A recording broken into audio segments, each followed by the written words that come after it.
Well, hello everyone. Thank you all so much for being here today. I'm accustomed to being here on behalf of Bismack, so it's sort of nice to be here a little later on a Friday than we usually are. But I really appreciate everybody coming out, and I want to introduce the guest that we have with us today, Carole Groom. Carole is the supervisor for San Mateo County, and as you know, she is the representative that we have on the Coastal Commission. So today's time spent here is going to be a listening session. Gina Quiney is her aide, and to the right is Sarah Hargrave, who is my principal analyst. So it's really terrific that we were all able to come through. And I think we have some great presentations for this listening session.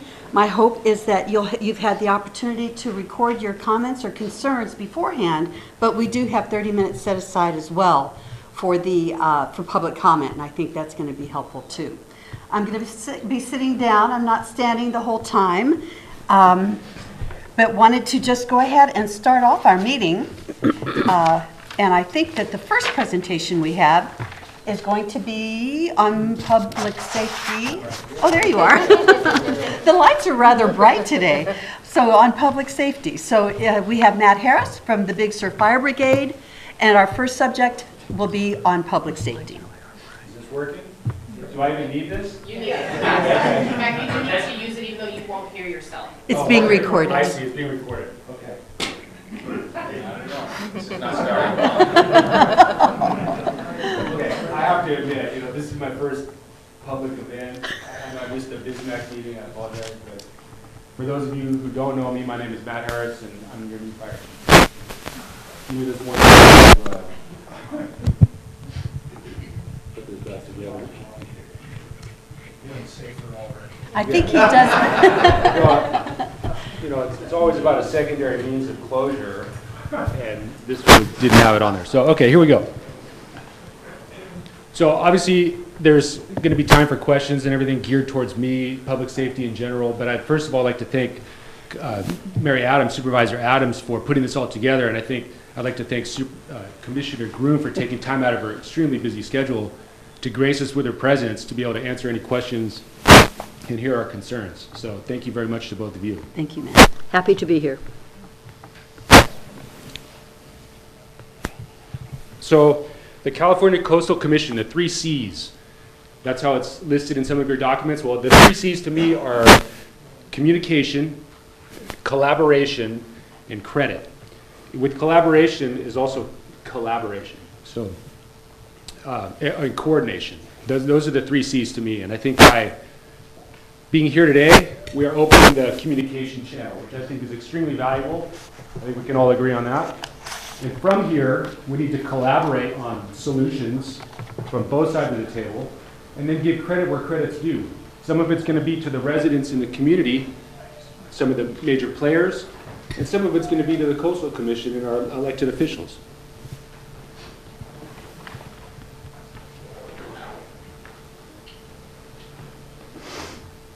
So from the public safety perspective, obviously overuse is the big term these days, but more importantly is the housing situation for us. Talking about public safety, Big Sur Volunteer Fire Brigade, or Big Sur Fire now, we rely on housing for our workforce and community members, because that workforce and community members are our firefighters.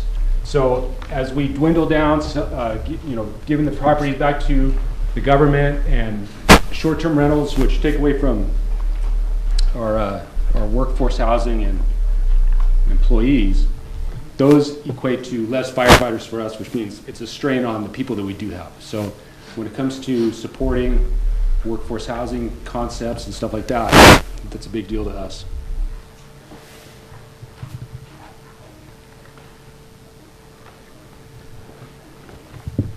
When it comes to emergency response, overuse, we already toured Sycamore Canyon. That's a big deal. Just the other night, actually, not even our peak season, we had a vehicle flip over. The road was closed for about an hour while we waited for a tow truck. So supporting the shuttle concept, which we talked about a little while ago, and some sort of regulation on the masses of people, I think would be very beneficial to us. And when it comes to emergency response out on the highway, the masses of people create a hazard for us as emergency responders and an additional hazard to themselves because they don't know what to do when they see our red lights and sirens. You know, we have such a huge international community. They're not accustomed to our ways and needs around here.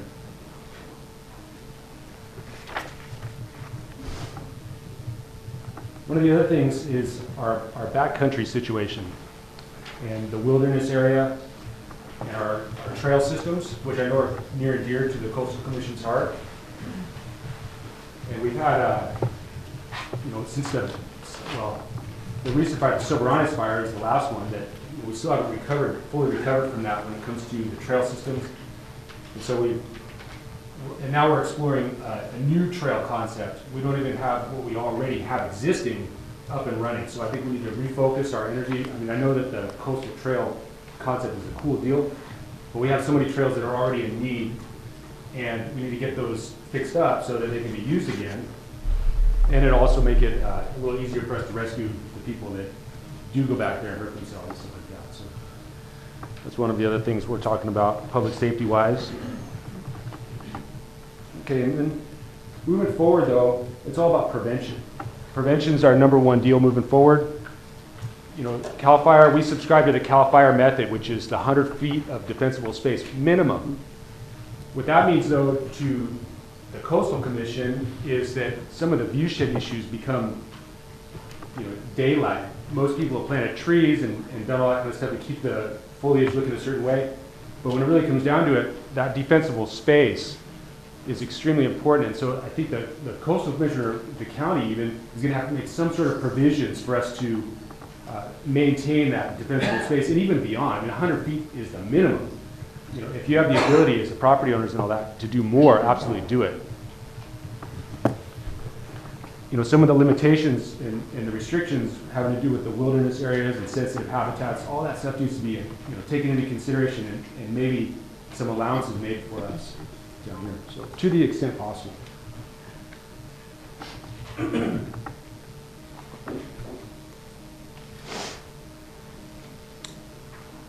And the last thing is our southern part of the coast is a little bit underserved, especially emergency response wise. We're not hanging on by a thread per se, but we have some concepts in the works that we'd like the Coastal Commission and Monterey County to consider when they come to your table, that when it comes to public safety, we're going to take a holistic approach, and not only the North Coast is a priority, but our southern area too. So just keep an eye out for that. Yep. And I think with that, I'm probably going to keep my 10 minutes to less than 10 minutes so that CPOA and Chamber can speak a little bit longer. So if there's any questions, I think we're going to hold those to the end, and then they can be directed towards me. Great. Good. Thank you.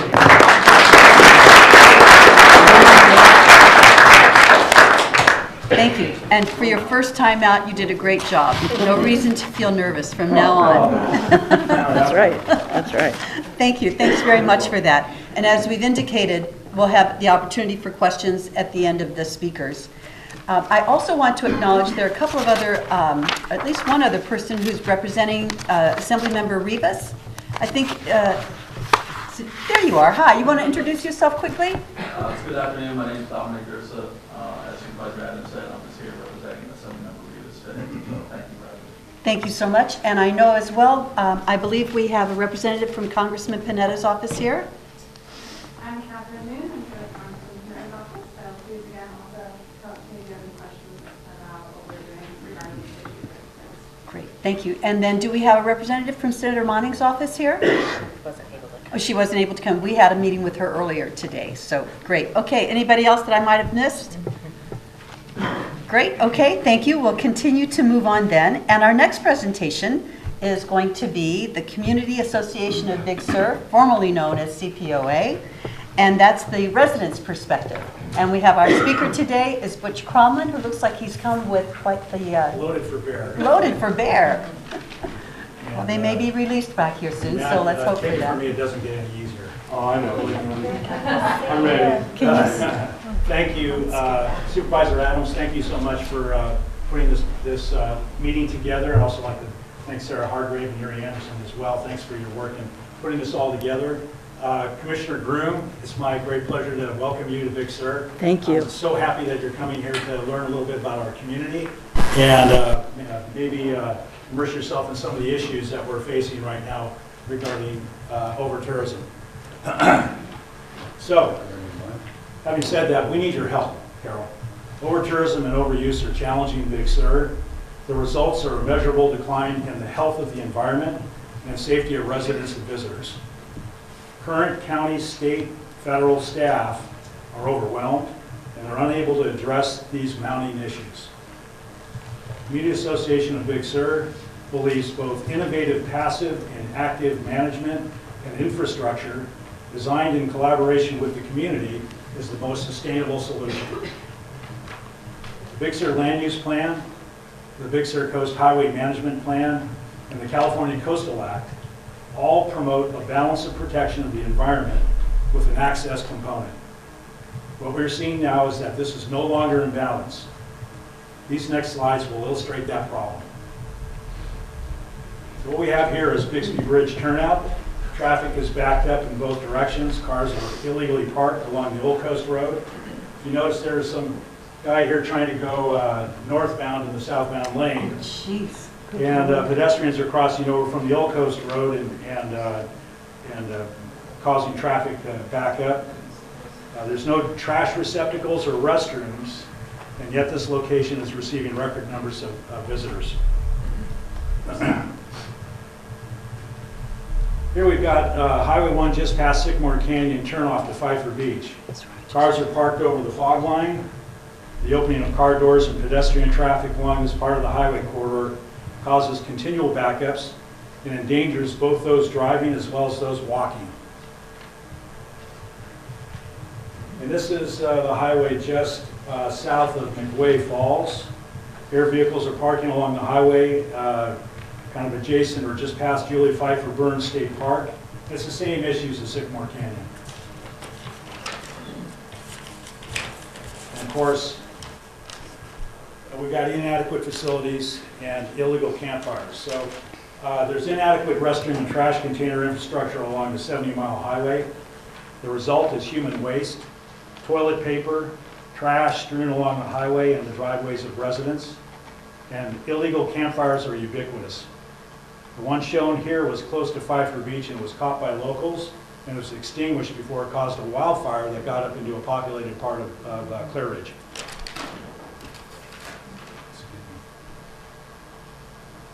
So the following slides are going to focus on Sycamore Canyon, which is an example of a problem in that area that we came up with a solution prototype recently. Sycamore Canyon and Pfeiffer Beach embody all three of our problems: overtourism, overuse, and a measurable decline in the health and safety of residents and visitors. Yeah, so unsafe traffic and parking at Sycamore. We've got cars illegally parked along the side of the road on the highway. Obviously, this is an area where traffic runs by 45, 55 miles an hour, and you can clearly see that, you know, cars going north and southbound are going to have a heck of a time not missing people if a car door opens. There's, where are we at? Oh, and pedestrian safety, right? Folks are getting out of their cars, trying to cross a busy highway, again, this interstate highway. People are out there in the middle of it trying to get across.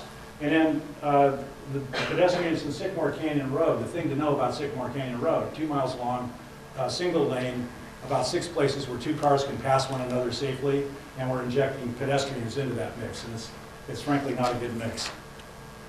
And of course, fire and trash, the same issues as on our highway we've got down there as well. So there's a solution. A prototype shuttle was launched in 2018 to see if visitors would be willing to park their cars in a safe place and take a shuttle to the beach. Over the 100+ days we ran this shuttle, visitor adoption and satisfaction were very high. But in order to do that, we had a whole group of collaborators here. And I'm just going to take a minute to point them out. The United States Forest Service, California State Parks, the California Coastal Commission participated in the form of your staff. Congressman Jimmy Panetta, Senator Bill Monty, Supervisor Mary Adams, the Los Padres Forest Association, Parks Management Company, Caltrans, California Highway Patrol, Sur Transportation, Art Group, Community Association of Big Sur Fire, and the Monterey County Convention and Visitors Bureau all collaborated together to come up with this prototype. And I'd like to speak to the prototype here. Let's see here. So we have an opportunity to build on that success, but we need your help to realize the full vision of this project.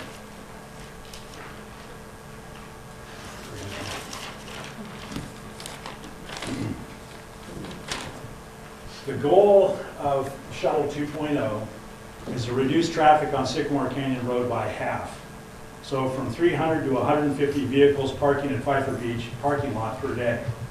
So the actions that we need to achieve this are regulatory approval to increase the day parking fee to $20 per vehicle, and regulatory approval to limit parking to 150 vehicles per day. All other traffic would be directed to a shuttle service. So we're not limiting access in a sense, we're just changing the way people access the beach. So, Carole, this is our vision. I humbly request your help to protect the fragile, wild, and scenic nature of Big Sur and improve the health and well-being of both residents and visitors. Sycamore Canyon, McWay Falls, Bixby Bridge are just the tip of the overuse and overtourism challenge. Community Association of Big Sur believes that most, if not all, of the challenges could be more readily addressed with the cooperation of all stakeholders, which we've proven we can work together, with a will to explore innovative passive and active management methods. We also believe that by following the vision of the Coastal Act, the Big Sur Coast Highway Management Act, and the Big Sur Land Use Plan, we can achieve a critical and healthy balance between humans and nature. If we can do this, we improve both the visitor and resident experience while protecting the limited resources of Big Sur. Thank you.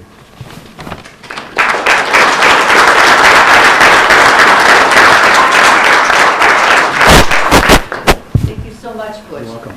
I rarely see my colleagues in such formal circumstances, and I really just have to compliment both of you on your presentations. We really did a great job. Thank you, Patty, for all of your help. And before I can say another word, I have to acknowledge and thank my Chief of Staff, Yuri Anderson, who is sitting over here, who really just does so much to ensure that we all meet with success. And I thank you very much for everything you've done for today. Now, our next presentation is going to be the voice of the business community. And we're going to have representatives from the Big Sur Chamber of Commerce. And I think that we have Rick Aldinger as one speaker, and John Handy is another speaker. And I don't know if you guys have talked about, and Kirk, you as well. Are you going to lead the troops? Yes, ma'am. Again, welcome, Commissioner Groom. Thank you very much, Supervisor Adams. I'm going to keep my comments pretty general and brief because, and I'll make the introductions now. We'll be having John Handy from Tree Bones Resort owner-operator, who has a resort on the south coast of Big Sur, a very different portion of the Big Sur coast in many respects, particularly in the area of services, as Fire Chief Harris indicated. And Rick Aldinger, the General Manager of the Big Sur River Inn, a property on the north end of the Big Sur Valley. And so you get two very good perspectives about unique businesses that are serving this community.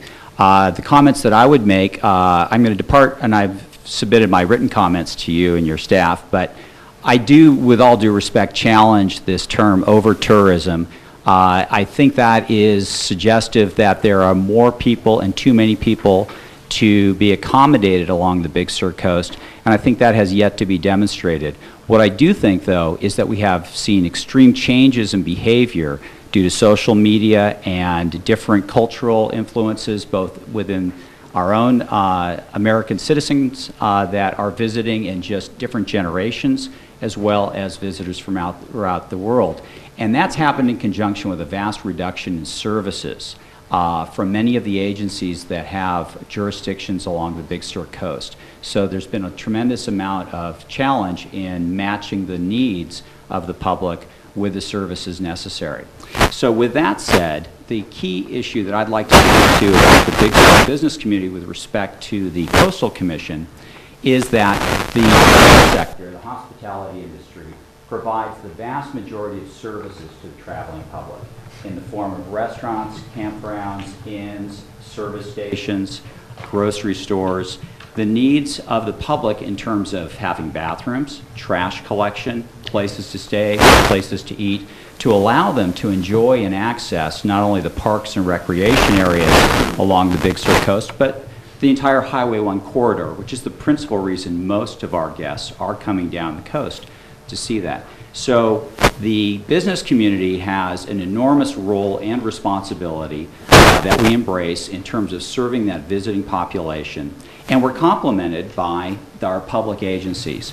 But in the last 20 years, if not the last 30 years, we've seen very significant reductions from the budgets and the priorities for the United States Forest Service and the California Department of Parks and Recreation, which have really limited their ability to maintain and or enhance their existing services in the forms of their own bathrooms, parking, and the other infrastructure requirements, trash collection, and enforcement of illegal camping, illegal trespass, and illegal campfires.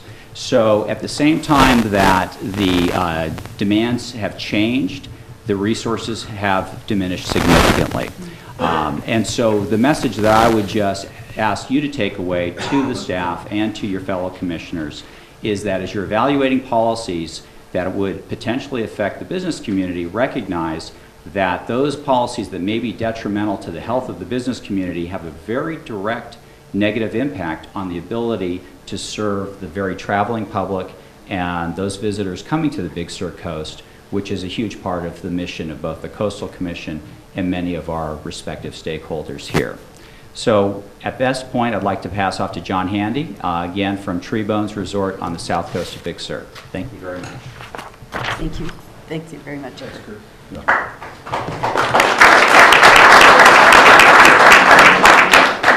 Well, thank you for coming today, and we got a full house, which shows you how much passion our community has for its coastal region. We opened Tree Bones 14 years ago, almost 15 years ago.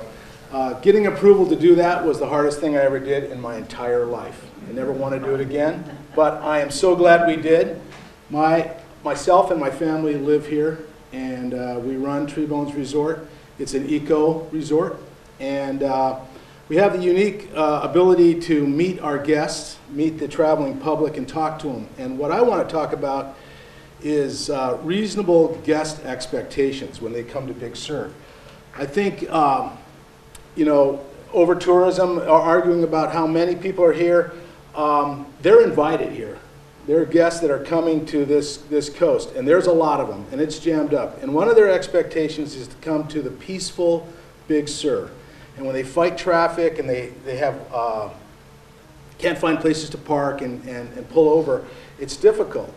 But another reasonable expectation that a visitor would have is that they would be able to, on a 70-mile stretch of coast, pull over and use a restroom or dump their garbage in a garbage can. That also doesn't exist here. And I think what happens is it all boils down to finance and money, as I think Kirk alluded to.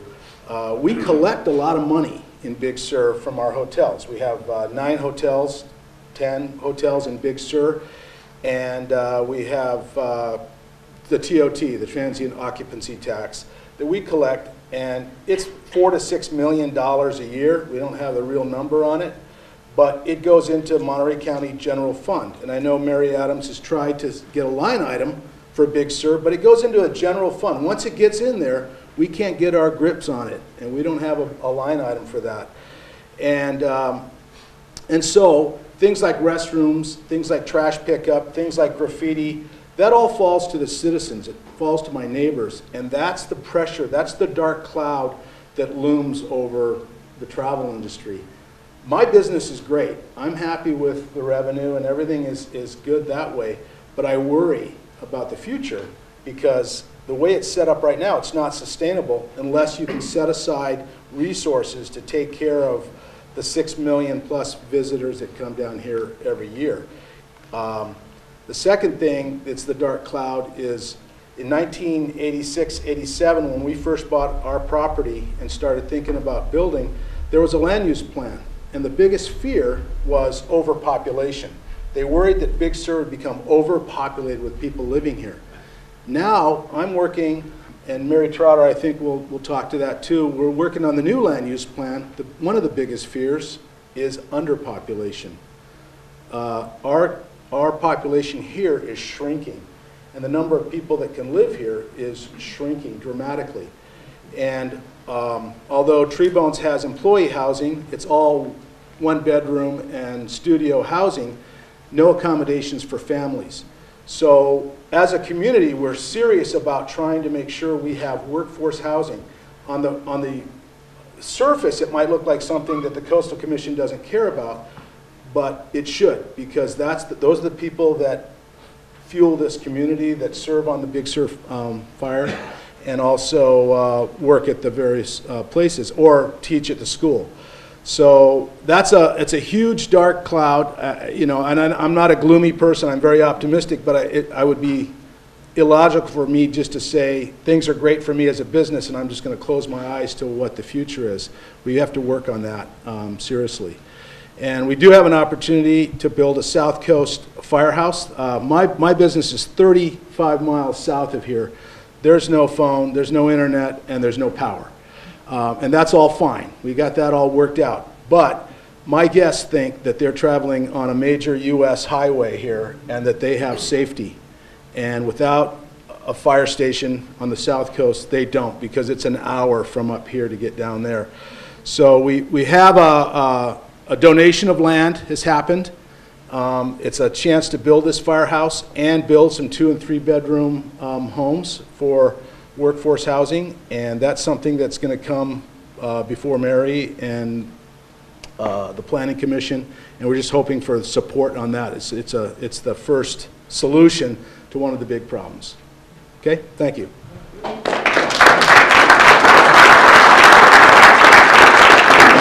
Next, we have Rick Hollinger from the River Inn.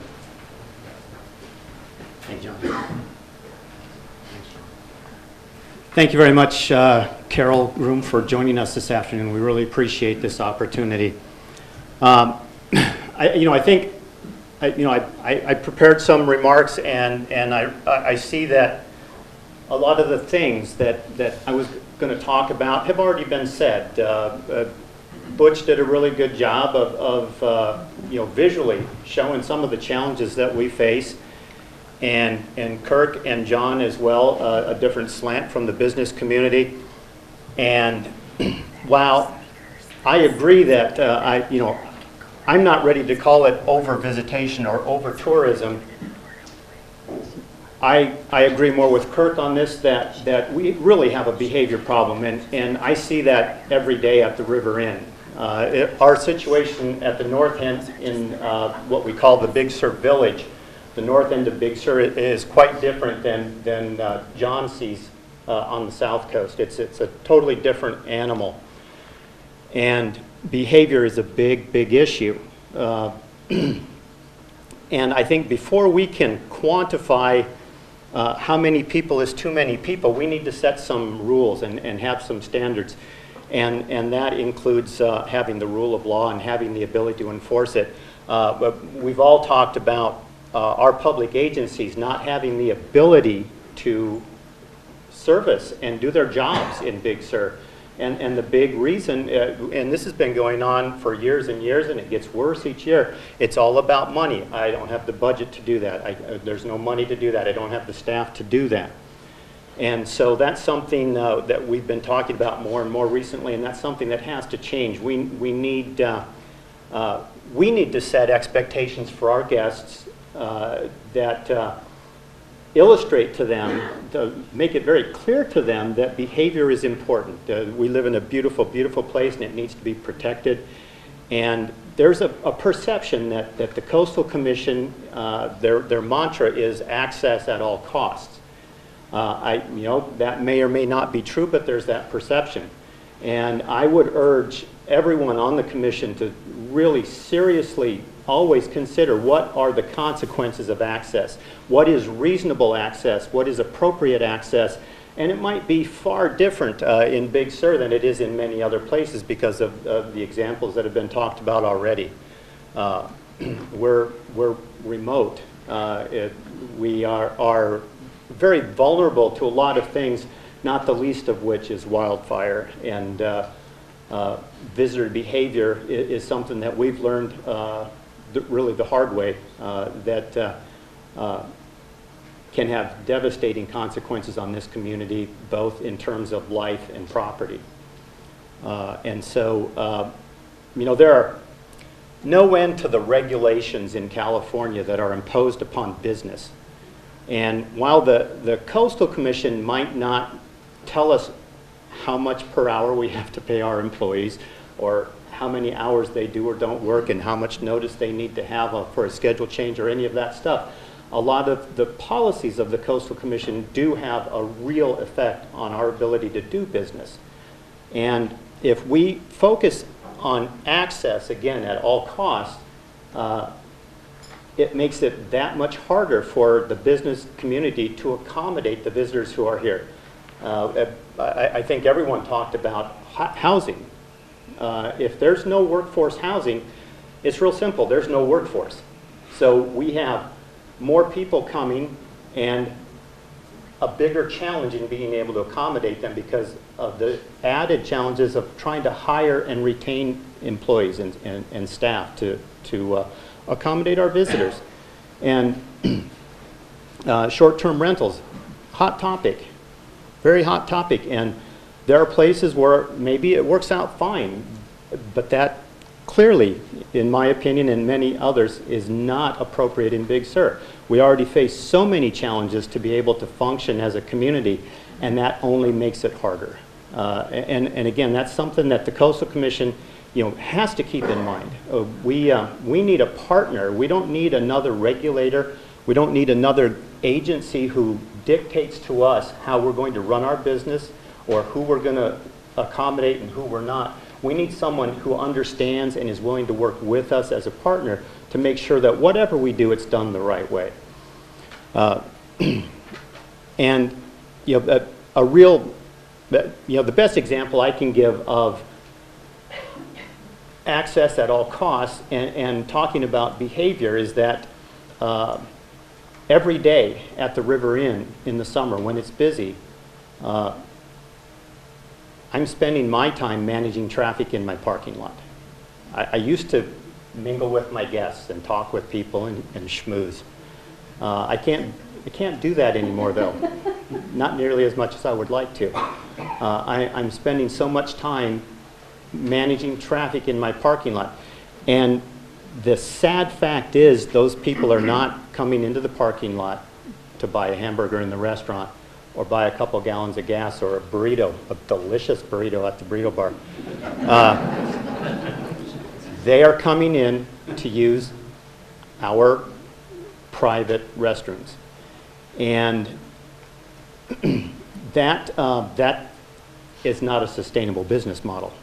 Those people, I've quantified this, the people who are coming in, they use our facilities, they get back in the car and they move on.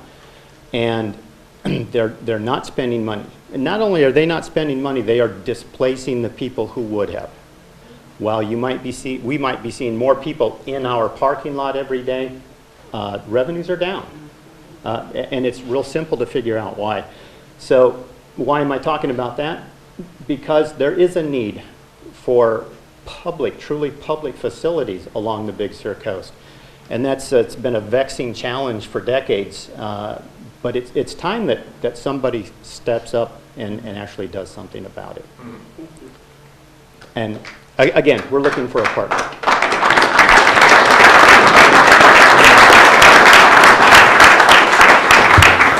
Thank you very much, Rick.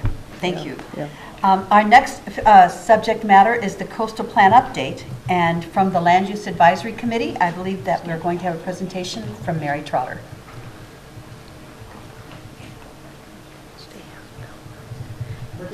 It's just here.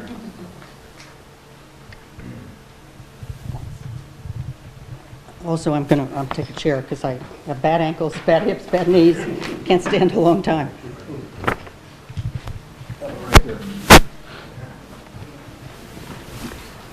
My name is Hollinger, and I've been asked to speak today because I'm a longtime member of the Land Use Advisory Committee.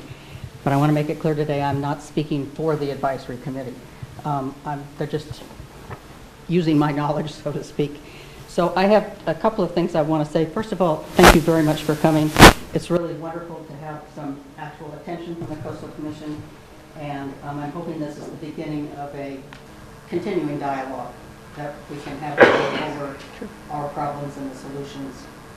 Feel free to sit down. Sorry? You can sit down. Thank you. Hold the microphone close. Yeah. Okay. Except I think it's not for you guys, it's for the TV. But, so I have actually 7 points that I want to bring up today. And the last one will be about the update of the general plan. So there's, and I've tried to pick out things that the Coastal Commission has been involved with, so it actually speaks to experience that you can give us. The first is what the locals have taken to calling the Stairway to Nowhere. It's at Sobrana-Scarapata State Park. It is a recent development over the last couple of years. In 2012, the application came before the Land Use Advisory Committee, and that staircase was not, if it was included in the new trails, it certainly wasn't explained as such. And it must have been a very expensive project because they've had crews working on it for more than a year.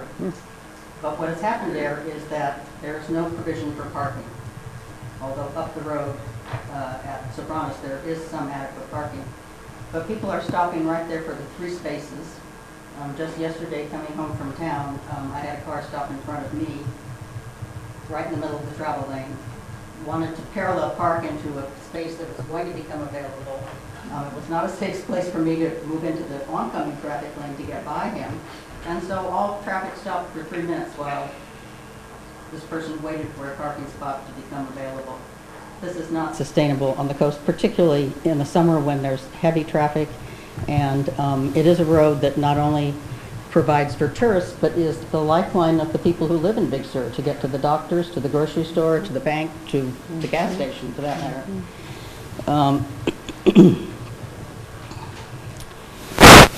Getting older, I also need light as well as... Do you want us to pull your chair closer to the table, maybe? Sure.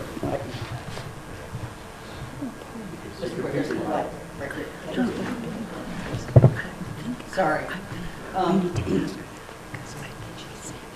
The other question I have about the Coastal Commission is the recently, I think, appearing policy of original jurisdiction or original authority, whereby the Coastal Commission has retained the authority to process permits in Big Sur. And that has had to come up recently with Ventana and also the tap room at the deli. And what happens when the permit process goes back to the Coastal Commission is that it doesn't receive the kind of daylight that it does when a project comes through our Land Use Advisory Committee. There isn't necessarily a site visit. Neighbors, other community members are not invited to come and make their comments. I think a lot of things were overlooked, particularly in the Ventana project, and I know that's still ongoing. The Coastal Commission staff, in the name of one person, Mike Watson, has been willing to cooperate with us and has made kind of a commitment that he will share and ask for on-site visits by the Land Use Advisory Committee. The county hasn't actually worked that process out yet because we are attached to the county finances us and sets our agendas, and they're not sure how to do this working with another agency that is not involved with the county. So that's all still up in the air. My question about it is, I don't know where this concept of original authority came from. I don't see it in the land use plan. I don't recall it having been used in the past. It seems to have raised its head with the Sean Parker penalties. And it's, I think, not a good way to process applications in Big Sur. I think that there's a lot of local knowledge here, a lot of local history here, and people know and see things that outsiders don't. And particularly in the case of Ventana, with the Post Ranch homestead there have been changes to the exterior landscaping of the homestead and extensive changes within the homestead. And that's important to the community of Big Sur. I've had more phone calls from people calling me for the Historical Society or the Land Use Advisory Committee over this issue than really anything else. And it is practically our only remaining historic building in terms of homesteads because of all the recent fires, floods, things have been damaged. We don't have many left. And also included in this Ventana application is a permit to take down 2 buildings, and we've been unable to get a clear answer on whether those 2 buildings are the home of Irene and Bill Post, and another building is of equal history and age in the community. They were not included in the historic designation of the homestead itself, but they are important to the community, and as a complex, they really are our only remaining historic artifacts left from that period of time.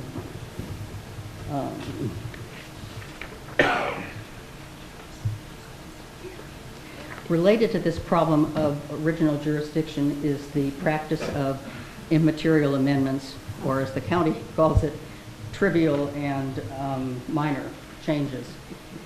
A great deal of what I think are important changes get put through under this title. And it's an easy way not to have to go back and get more permit or whatever. But things that I would like to see a real definition of immaterial amendment, because I think a lot of stuff that is far from immaterial and far from trivial gets passed through in this manner with no comment from the public and no chance to know about anything until it's a done deal. So third is, and I think Matt broached this, and so did Kirk, and which I think everybody has, and that's the danger of wildfire. And Coastal Commission comes into this conversation because much of the preparation for wildfire in the terms of clearing your land, of making it safe for a fire to come through, is prohibited by coastal policies and some state law. So we're in between a rock and a hard place. We're asked to do things by CAL FIRE and by common sense that it turns around, if we were to try to get a permit, we wouldn't get a permit. That's all well and good for a while, but when the fire starts, when you hear the fire advancing, you know it's coming. It's not just the roar of the flames that you might hear. It is the rumble of hundreds of chainsaws, because at that point people are into just plain old survival, and without any thoughtful preparation or anything, everybody's out to cut down everything they can. If we were allowed to proceed in a more rational manner with more preparation, I think that this would not be the case, that nobody wants to clear cut their land, nobody wants to, take down the landscape, but we want to save our houses. We want to save our houses and our lives and our animals. So I also have some concerns about a new or auxiliary, I don't know which it would be, state park out at the Navy base. And those plans have not been much discussed in the community, in spite of my asking at the BISMAC meeting several times. The lighthouse is currently closed because they're working on some bridges there. And while they're doing that, they're beginning preparations to hold tours at the Navy base. And when I actually spoke to Mike Watson about this several months ago, he didn't know anything about it. So this is something that's right in the middle of the viewshed. More than that, it's in the middle of a viewshed that we spent the last $14.5 million of the Prop 72 money, which was preserved viewshed properties. This Navy base is right in the middle of that. And it's, as far as I'm concerned, it makes a mockery of the whole viewshed process to allow this without any conversation about how they're going to do their parking, their lighting, their tours. It just has not been daylighted to the community yet, and I think Coastal Commission needs to get involved in that and make sure that it happens, because although they don't always like to acknowledge it, state parks and Forest Service are also subject to our land use plan. It's not just us private citizens. Another topic is the California Coastal Trail. The community, well, several years ago under Martha Deal, we had vision meetings, and the purposes of those meetings were to kind of see what the future of Big Sur would look like. And we talked about the Coastal Trail at that point. Trish Chapman, the Coastal Conservancy, was part of those conversations. She later told me that she came away from those meetings thinking that the community had no interest in the Coastal Trail or where it went. She was clearly not listening. So the Coastal Conservancy had gone ahead and hired consultants and spent, I don't know, a couple of $100,000 to try to do a plan here. The community got up in arms, and we've decided to try to do our own plan, and we've spent, I don't know, 5 or 7 years working out the methodology of creating the plan, of accepting the alignment and how it will be managed and transferred. And we are now at the point where we are actually meeting in geographic groups and choosing the alignment that we would like to see the trail along. And this is another case where we will need the cooperation and the help of the Coastal Commission.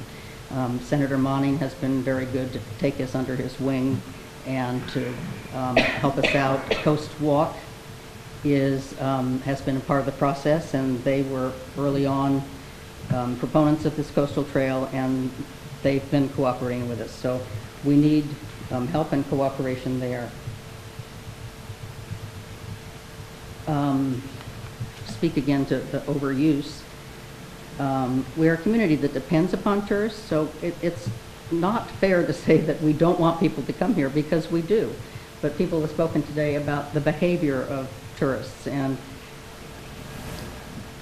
it seems to be a generation, I hope this passes soon, where there's more to life than taking a selfie in front of a blank ocean. Bridge or Yeah. a waterfall or a purple They sand. have no idea what they're looking at, and they are not concerned about preserving it. They don't care about the trash or the human waste or whatever they leave behind. We don't have the infrastructure to deal with the numbers. We don't have enough restrooms. We don't have enough parking. We don't have enough of law enforcement. I know that the CCC sees its mission as providing access to the coast, and that you're pushing for more access through short-term rentals and parking on the highway. But I want to remind you that there is a dual mandate, and the other half of that mandate is to preserve the resource itself. And I don't think enough attention has been paid to that here. Viper Beach, for one, used to be full of seashells. It used to have tide pools that were well populated by marine animals. They are bare tide pools now. They are, you're lucky if you find a single seashell on the beach. It's nice that they can go to the beach and look at the purple sand, but they are not seeing what the true Viper Beach was, could be, should be.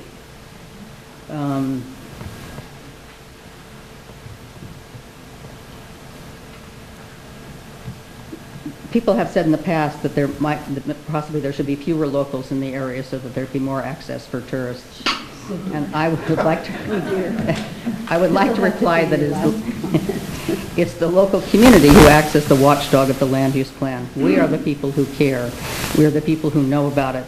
We are the people who, in spite of, I think, early resistance to it, now, hold it dear.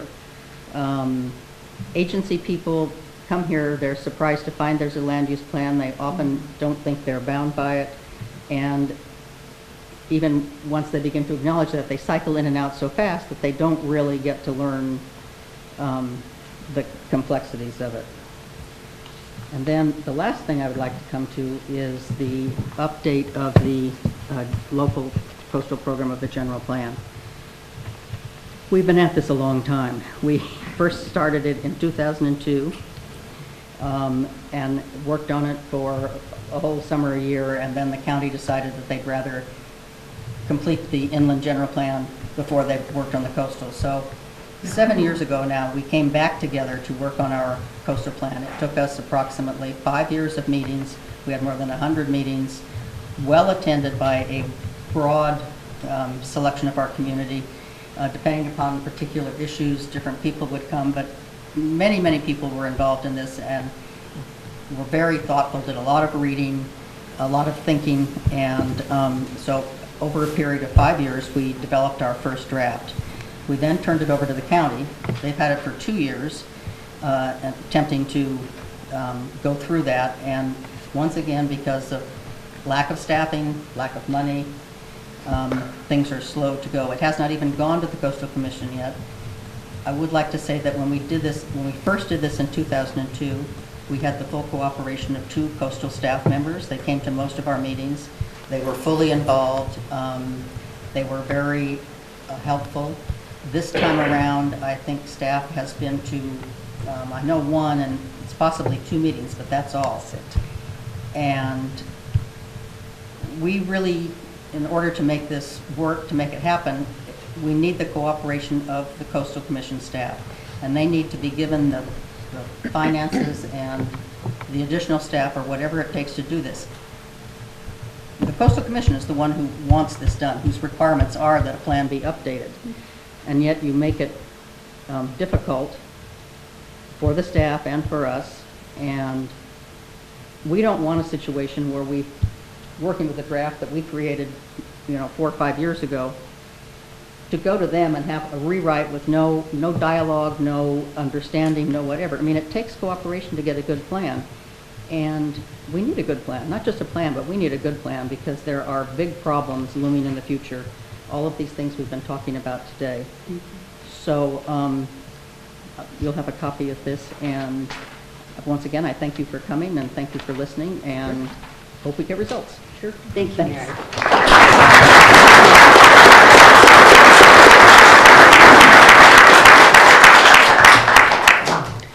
Thank you, Mary.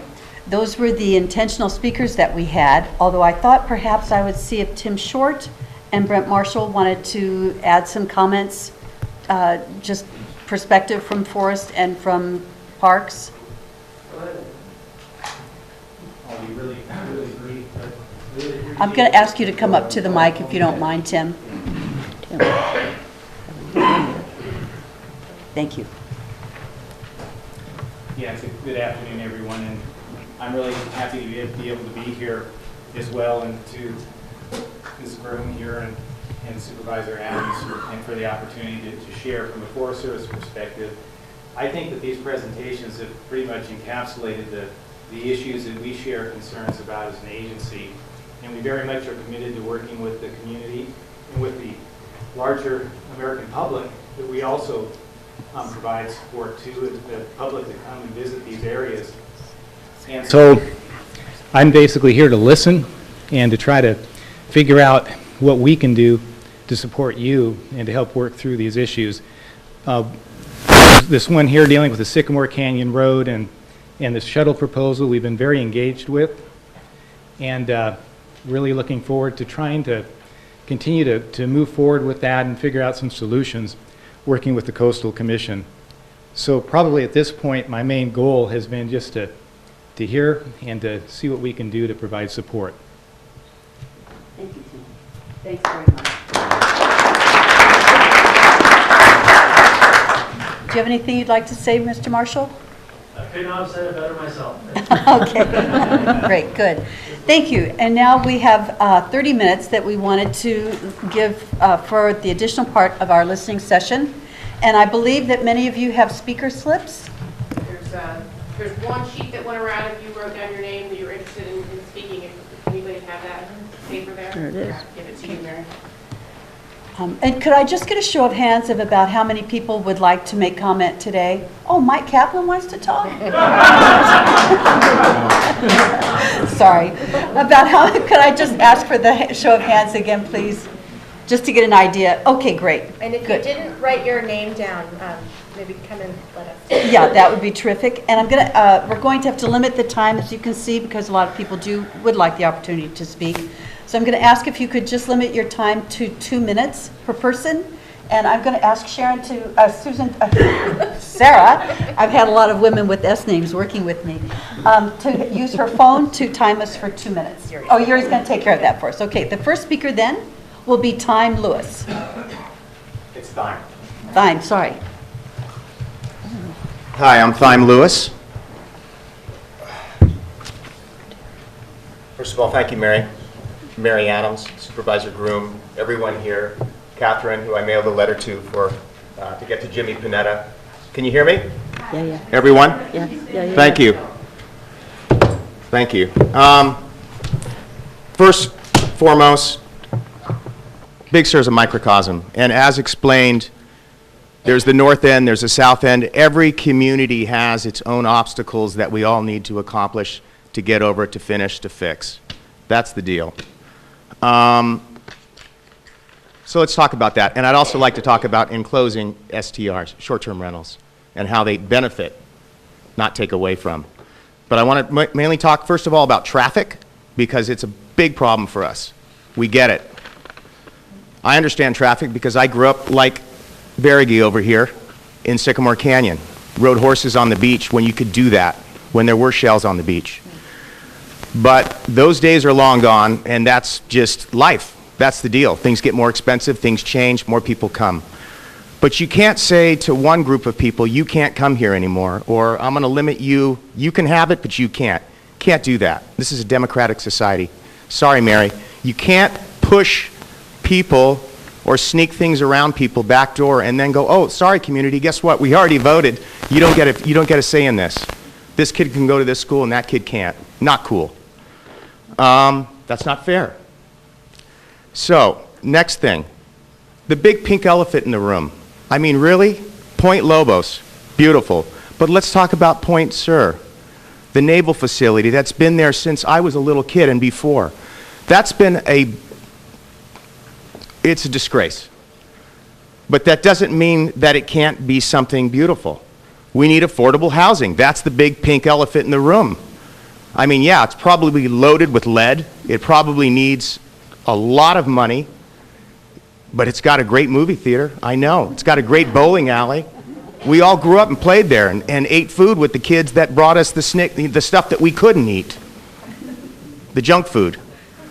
That, to me, remaining empty is beyond. I mean, I don't understand that. I just don't understand that. So that takes government on a federal level to come in with some developers and big money and convert that into affordable housing. What's the word that someone used that I would agree with? Workforce housing. For my cousin Kirk, who runs Nepenthe. For the staff, maybe not all the way down to Point 16 and beyond, but definitely around here. Plenty of parking in there, plenty of homes, and plenty of buildings that could be converted into duplexes and so forth. Why that's not happened, I don't get it. So, moving on. Forgive me, am I past 2 minutes? I really apologize. 10 seconds. Short-term rentals offer reasonable rates and unique experiences unlike any a hotel can provide. Unfortunately, Monterey County staff is developing an extremely restrictive ordinance that will eliminate most short-term rentals. This will in turn discriminate against those families less privileged wanting access. We are a vital part of the community making vacation experiences affordable. I can't tell you how many people, when I give reference to, ask me, where should we go or what can we do or so forth. And I'm talking about families, like myself. We're all family here. We're going to have to wrap it up. Okay. The short thing is, I say to them, if you can't go afford to eat at that restaurant, make sandwiches at my home. And then go to Pfeiffer Beach or go to Carmel Beach and take your dog, but bring a pooper scooper. Good sign. Thank you very much. For the children as well as the dog. Yes. Thank you. Our next speaker now will be Marcus Foster. Thank you very much.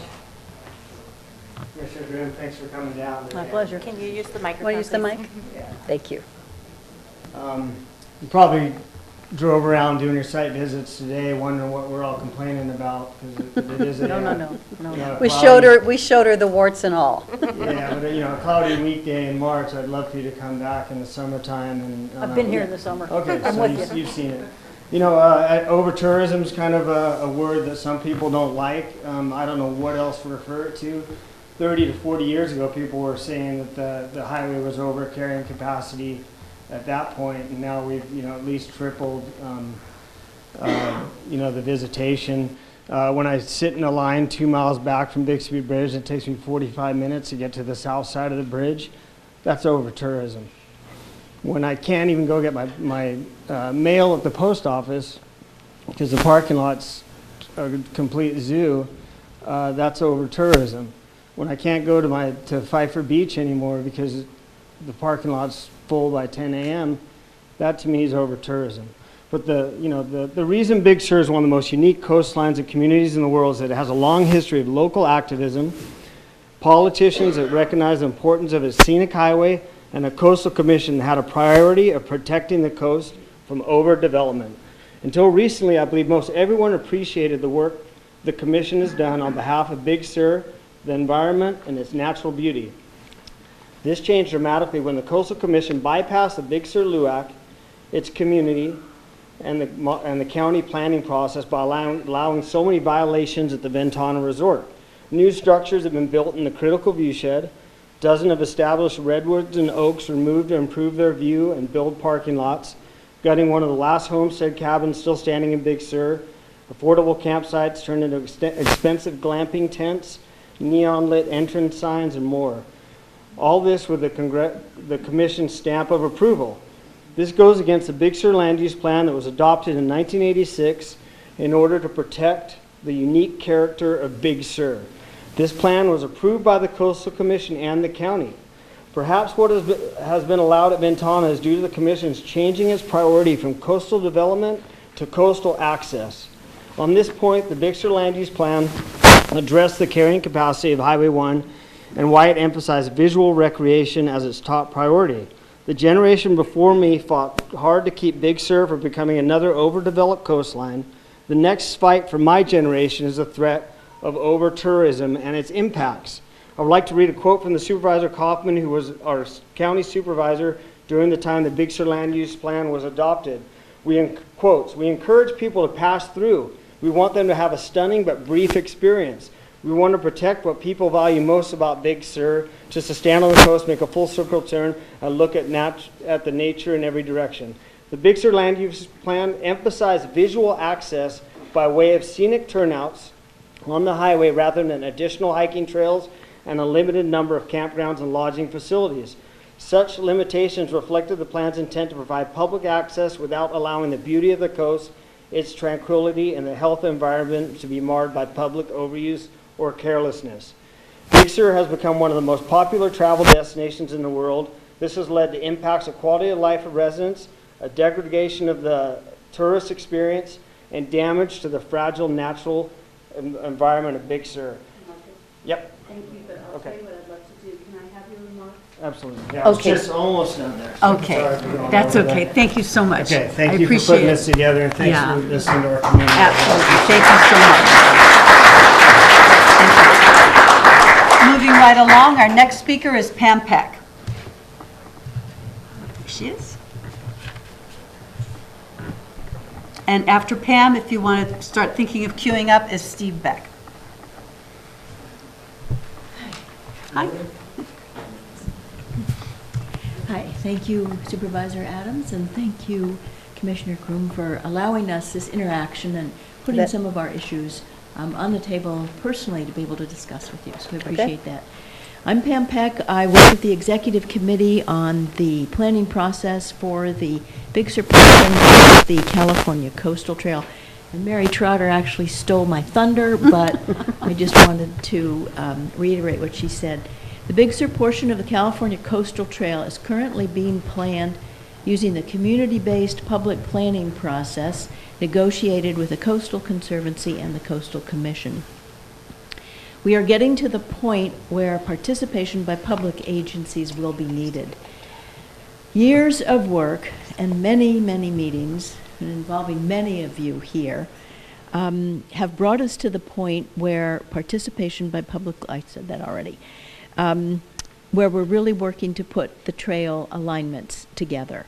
So our ask is, can you help to ensure that coastal staff will be able to participate in our meetings as we move forward? And we are hoping you and the commission will support this plan for the portion of the California Coastal Trail from Carmel River to San Luis Obispo County once it's completed.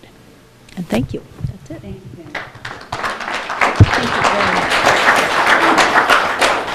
Steve Beck? It's open, sir. Okay, thank you. Thanks very much for that. Pam Silkwood. And after Pam, Angus Jeffers. And then we'll take comments from others who are here who want to speak. And if Thank you. Sorry, we won't put your timer on. But if you want to speak, why don't you sign up so I can just be able to call everybody in sort of a reasonable order. Thank you. Pam Silkwood, representing El Sur Ranch. I wanted to talk about the Coastal Act legislative policy, which is to provide the widest opportunity for public participation, and the concern about the Coastal Commission staff bypassing the local public process, specifically for public access, with full knowledge that the coastal trail planning process is in place. And I'm going to give you 4 examples. The first one occurred in 2011 with the Rocky Creek Viaduct project. And during that project, the Coastal Commission staff asked for a condition to be included to provide public access through an abandoned Old Coast Road, which would be a taking of private property. Fortunately, a bunch of Big Sur folks showed up at the Planning Commission hearing, and that condition was removed. The second act occurred in 2013 with, you've already heard about it, Sean Parker's code violation and the consent decree. And the consent decree, this was a violation of a wedding, but the consent decree included a condition that required public trails and parking, a trail connection to the Coast Ridge Road, and did not even ask the folks who live on Coast Ridge Road whether that was acceptable, and there was no local process for that.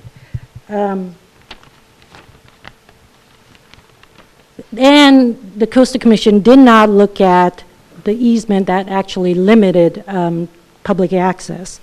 The third act occurred in 2016 with the Big Creek facility upgrade.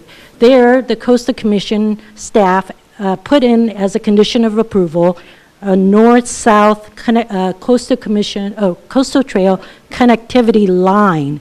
That was, again, Big Creek objected to that because of resource protection needs, and a lot of Big Sur folks showed up at the Coastal Commission hearing and objected to that, and fortunately the condition was changed.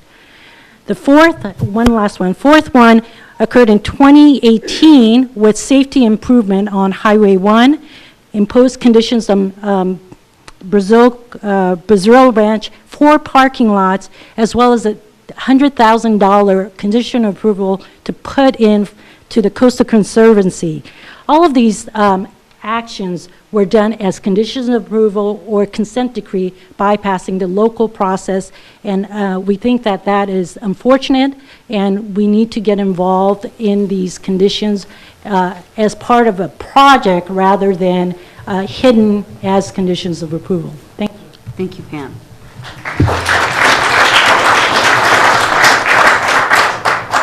Next, we have Angus Jeffers. Hi, Commissioner Groom, Supervisor Adams. My name is Angus Jeffers. I'm a local land use attorney. I wanted to chime on to Mary Trotter's comments about original jurisdiction and minor and trivial amendments. One thing I want to explain is those come out of the earliest Coastal Commission issued permits in the early 80s. For those of us like Pam and Derek who review those, they are the DISCO permits. And written into those is this reservation of jurisdiction for future projects. I'm personally okay with original jurisdiction. I'm also okay with minor and trivial amendments. However, I fully support the Big Sur LUAC and the South Coast LUAC having input to ground truth projects that go through a minor and trivial or original jurisdiction, because The LUACs know the rules better than I do. They wrote the rules. They apply them objectively, and their hearings foster a very open and candid discussion. With planners in Salinas or Santa Cruz, it's a very efficient ground truthing of a project. Is it really what it purports to be? Thank you. If Anna Davy? Very awesome. Thank you for coming. Can you have the microphone, please? Thank you. As everybody knows, I'm a grandma, okay? Call me Goody. Because as a grandma, I'm concerned of my family and over traffic. I actually agree with Thyme and Janet. I agree with Marcus and Kirk. I'm kind of confused. But all I know is all these problems are bringing really bad traffic and not enough Pat and Kenny right. So one of my concerns is Point Lobos going into reservations is now going to push the people to Sobranes. And there's nobody at Sobranes. I don't know why somebody isn't greeting somebody at the gate, giving them something about trash, giving them something for their dog, giving them information how to park and where so they don't get a ticket, because hopefully you guys will provide us with more help. We need law enforcement. And I just don't know why somebody's not at Sobranes helping us. And Point Lobos is going to come this way. After Point Lobos comes this way, it's just too much congestion. Obviously, I'm going to just name these things, and you guys are all working on them, I know, because we all are aware. And thank you, everybody, for shining lights on these problems. I am worried about this is hard, the Post Ranch House. I don't believe they're providing enough parking places for they have 80 capacity inside, 100 outside. I think you need to look into the parking in that situation. I was informed it could be by the highway. Also, utilizing that. There's not very many family affordable places. A family will see a nice place to stop that is family affordable, but there will be no place to park, and now we have kids on the road. There's a blind corner coming up from Nepenthe, and if there's no sign for this congestion, and when I was little, and I used to go when Mary and Fern ran the restaurant at Ventana, one of the buildings I think is what's in Jeopardy, which isn't right because that's where the Trotters had the restaurant. I had Sundays there. There was a lot of accidents there and there was, when Ventana first started, there was plenty of parking in front of the deli that was existing with a large deck. There was a gas station, so when people were pulling into the gas station, people coming up fast on the hill right across from the coastlands is a blind corner. I guess look into these things if you can. I am asking if you guys could put some signage, even if it's Ventana doing a A-frame thing like is legal. Please, no more backlighting. Enough of the lights at night. Let's see the stars. We're in Big Sur after all. And if their maintenance guy could just put out a sign, congested traffic ahead. My daughter works at Nepenthe. I don't want her with my baby in the car getting rear-ended. That, and we need enforcement down here. We need more law. One more thing is the parking at night.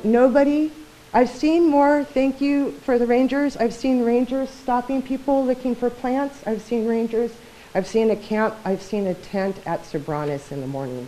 A couple of weeks ago, you probably heard about it. And, oh, jeez. I'm so sorry, but I know that I've got a few others, and I've got to get this We just woman really out. need some help. Thank you so much. Thank you. Parking at night. I've got to move on. They're blocking the view shed. They're not moving. They're not getting ticketed. Please help us. Thank you. Thanks so much. Thank you. Now I have Robert Krasinski and then Harmony D'Angelo. And then I'll have room for one more speaker, and I'm going to have it be my favorite, Mike Kaplan. Thank you. My name is Robert Kostenji. I'm a guest here today. I live in Carmel Valley. Every morning I wake up and I look west, southwest. There is no fire, no smoke. God bless us. Okay? Coastal Commission was erected sometimes in the 80s. And there must have been a real need for it. By listening to all of you, it's very chronic. Lots of chronic issues that are not easy to solve. How do we do this? We try our best, potholes. Long term, you need a plan. You need a strategic plan. If not, your beautiful area will be like Point Lobos. It's no more like it used to be in the 80s. So if we are very concerned long-term about our lives or the next generation, we need a plan. Control the crowd. How do we make that plan? There are places in the world where they're doing it. Go to Venezia. Right now they're still in gondolas? No, they're in kayaks. Can you imagine kayaks in Venezia to see that? That's because we do not control the crowd anymore. And why? Historically, the Coastal Commission in the 80s did their best. But then, if you look at how much money we spent to advertise in the 80s and 90s, $8 million, wonderful, because we had to reach out to the rest of the world.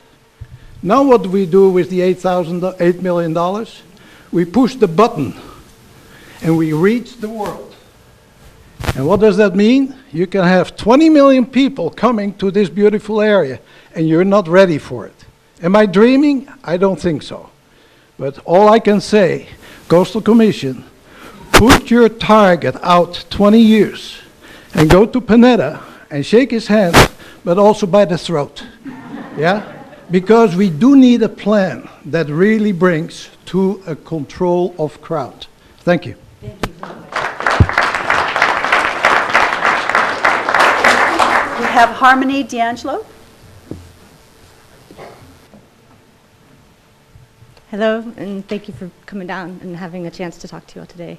On my way here, I was telling my girls, do you know who the Coastal Commission is? And they're like, no, you know. Well, they're the one that makes the law of the land here, and I've told them a little bit what I know about how you got in the position you're in. And I was telling them about what time was movie theater we used to go to, and wondering about that project and how we find out. I know the asbestos and the cost involved in cleanup was a big deal, what I'd heard at one point. But as far as that being a solution to the first place, people coming south, instead of getting to River Inn's restrooms, going there, getting points of direction before they hit what they think is Big Sur.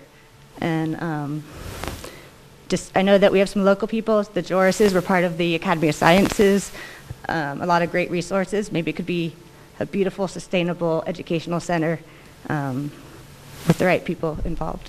My other statement was, well, I think that covers the most, maybe finding out how we can get involved or what the plans are for that. And thank you very much. Thank you. Thank you very much.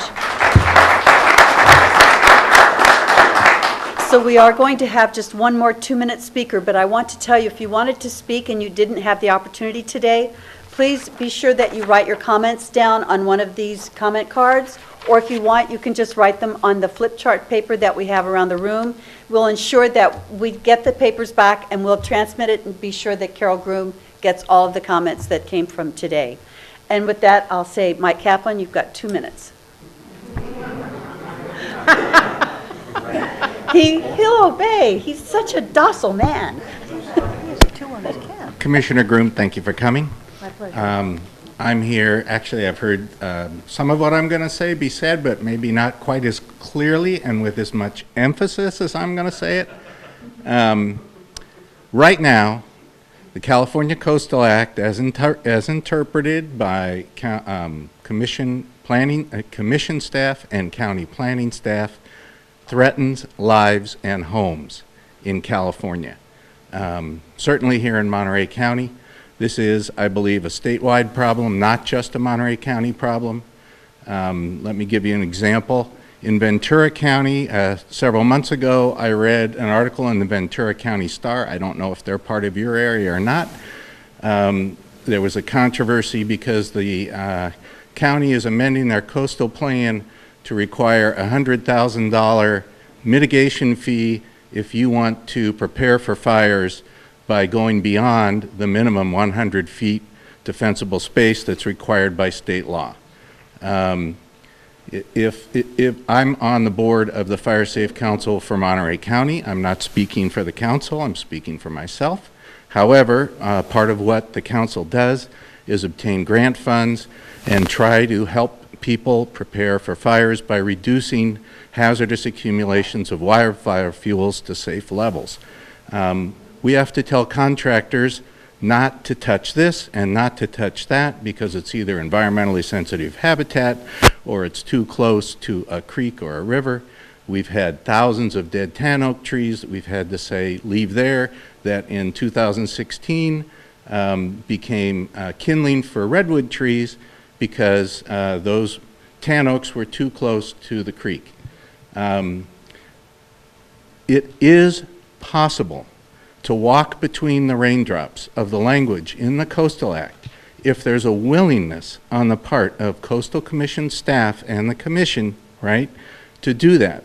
The Big Sur and South Coast Land Use Advisory Committees, you've heard them talk about, Mary Trotter talked about the years they've worked on updating our coastal plan. Our current coastal plan in '86 had language in it to allow the work I'm talking about without a permit that county planning staff said was meaningless because it conflicted with environmentally sensitive habitat policies.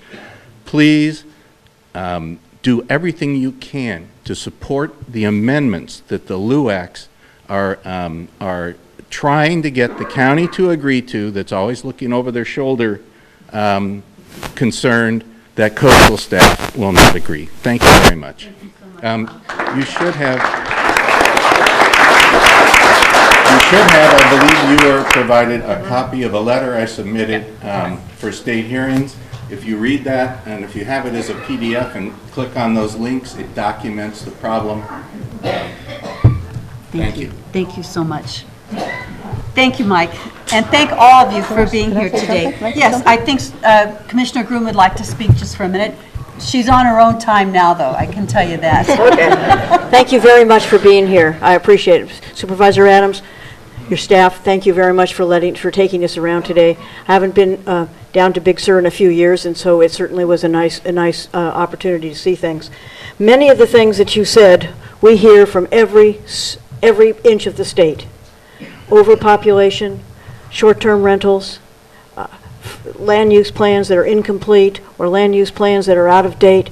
I want to tell you that we do our best to follow the Coastal Act. You know, the Coastal Act was written in 1976. It's a very forward document. There's been amended very few times, but we do follow, and it's access. It's access to the beach. The public of California owns the beach. We must let them go to the ocean. So there's nuances to that, but when we make decisions, we are following the Coastal Act. I've tried I appreciate the comments that you have made. I look forward to reading your written comments, and we'll try to explain all of this to the Coastal Commission staff in the next couple of weeks. Tell them what I've learned today. Tell them what your concerns, especially what your concerns are, and continue to keep the dialogue through Supervisor Adams, and we will plan another trip down and visit with you again and see some things that we haven't seen today. So again, thank you very much for being here. I know you all care very much about California. You all care very much about the Pacific Ocean, as I do, and we want to make sure that it's here for we want to make sure that it's protected and preserved for many, many years. So thank you very much. Thank you.